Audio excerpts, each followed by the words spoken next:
इस्लाम दुनिया का दूसरा सबसे बड़ा धर्म 1 अरब से अधिक लोगों को एक सूत्र में बांधता है। यह एक ईश्वरवाद धर्म है जिसकी बुनियाद अल्लाह की किताब कुरान और पैगंबर मोहम्मद सल्लल्लाहु अलैहि वसल्लम की सुन्नत पर टिकी हुई है।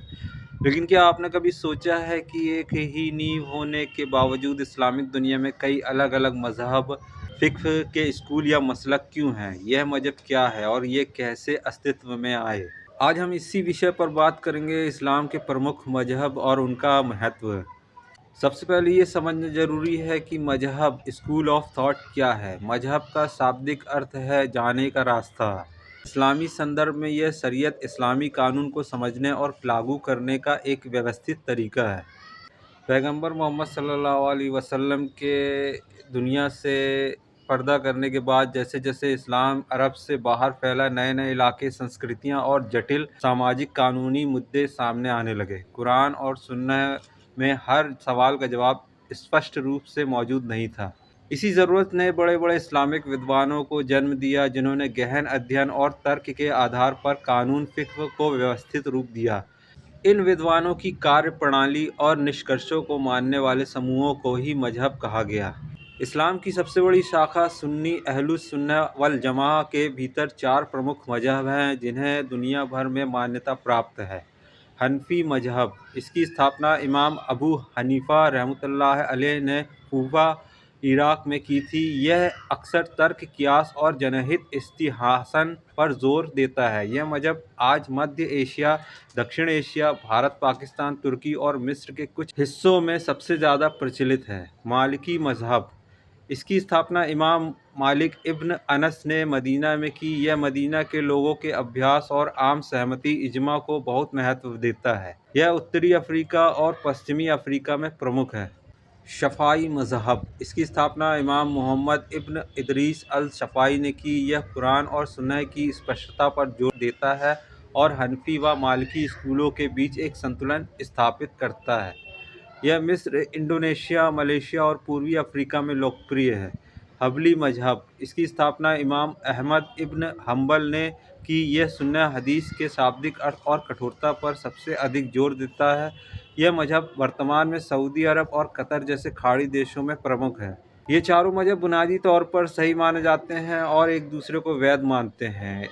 उनके बीच का अंतर केवल इबादत की विधि या सामाजिक कानून मुआमलात के कुछ पहलुओं को समझने के तरीके में है।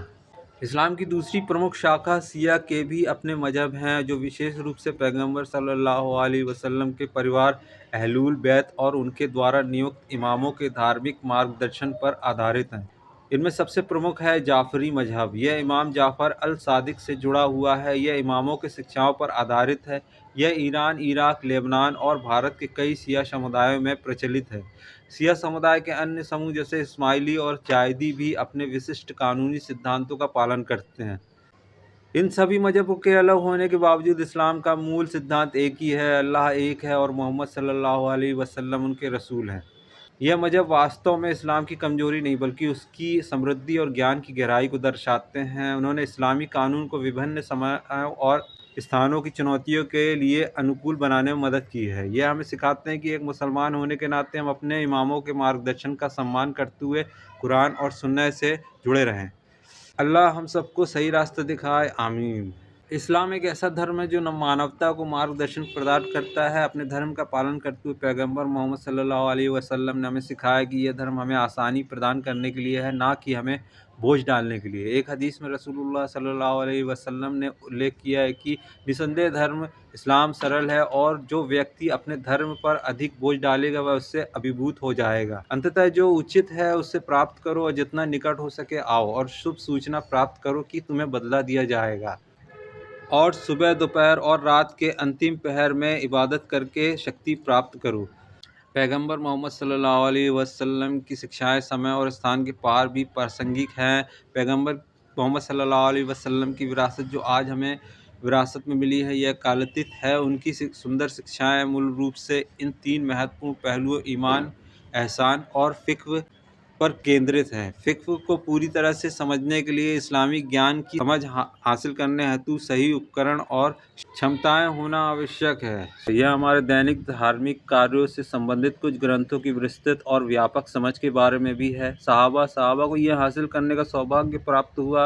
वह कुरान और सुन्नत के संदेश को समझने वाले सबसे अच्छे लोग थे, क्योंकि